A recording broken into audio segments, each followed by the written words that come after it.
For any advertisements, contact us 988-527-2720. Hello everyone, I am Dr. Sujita, Senior Homeopathy Consultant. Nowadays, thyroid గ్రంథికి సంబంధించిన సమస్యలు పెరుగుతున్నాయి.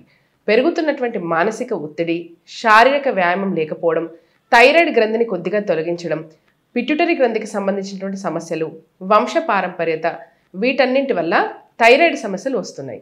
మెదడులో ఉండేటటువంటి హైపోథలామస్ అనేది థైరాయిడ్ రిలీజింగ్ హార్మోన్ రిలీజ్ చేస్తూ ఉంటుంది. దీని సంకేతంతో పిట్యూటరీ గ్రంథి శరీరంలో ఉండేటటువంటి థైరాయిడ్ హార్మోన్ స్థాయిలను గుర్తించి థైరాయిడ్ స్టిమ్యులేటింగ్ హార్మోన్ రిలీజ్ చేస్తుంది. థైరాయిడ్ స్టిమ్యులేటింగ్ హార్మోన్ అనేది థైరాయిడ్ గ్రంథిని ఉత్తేజపరిచి T3, T4 హార్మోన్స్ని రక్త ప్రవాహంలోకి రిలీజ్ చేస్తుంది.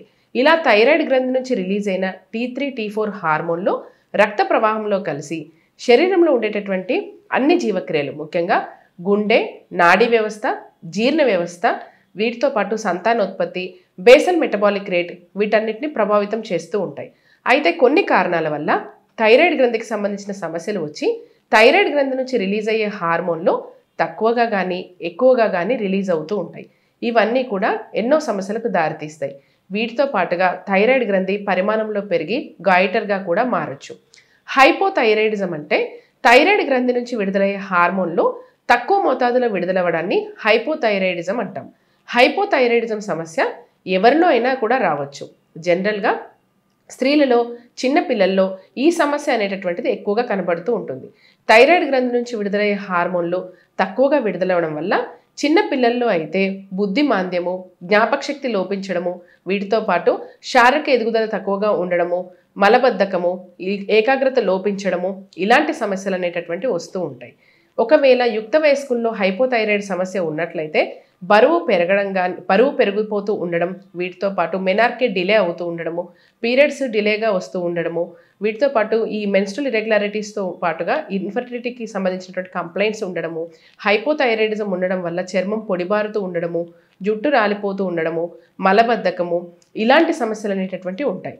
హైపర్ థైరాయిడిజం అంటే థైరాయిడ్ గ్రంథి నుంచి విడుదలయ్యే హార్మోన్లు ఎక్కువ మోతాదులో విడుదలవ్వడాన్ని హైపర్ థైరాయిడిజం అంటాం. హైపర్ థైరాయిడిజం సమస్య ఉండేటటువంటి వారిలో ఫుడ్ ప్రాపర్గా తీసుకుంటూ ఉన్నప్పటికీ కూడా బరువు అనేటటువంటి తగ్గిపోతూ ఉంటారు. పీరియడ్స్ అనేవి తరచుగా వస్తూ పీరియడ్స్లో హెవీగా బ్లీడింగ్ అయిపోతూ ఉంటుంది.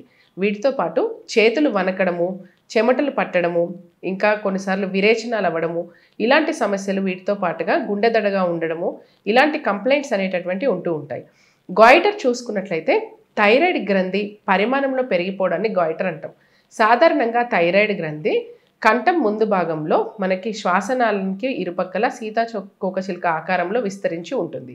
అయితే థైరాయిడ్ గ్రంథి పరిమాణంలో పెరిగిపోవడానికి గల కారణం చూసుకున్నట్లయితే ముఖ్యమైనటువంటి కారణం వచ్చేసి అయోడిన్ డెఫిషియన్సీ.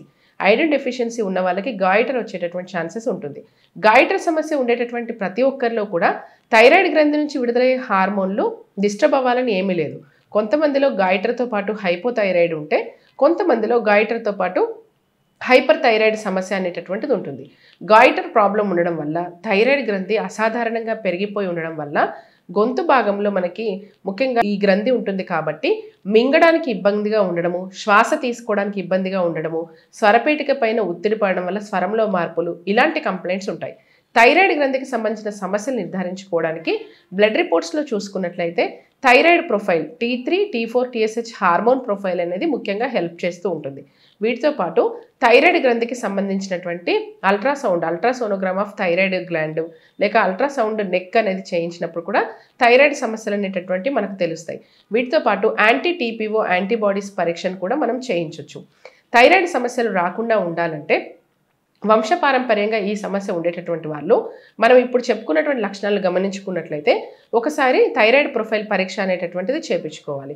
వీటితో పాటు ఐరన్ డెఫిషియన్సీ అనేది లేకుండా ఉండే విధంగా చూసుకోవాలి.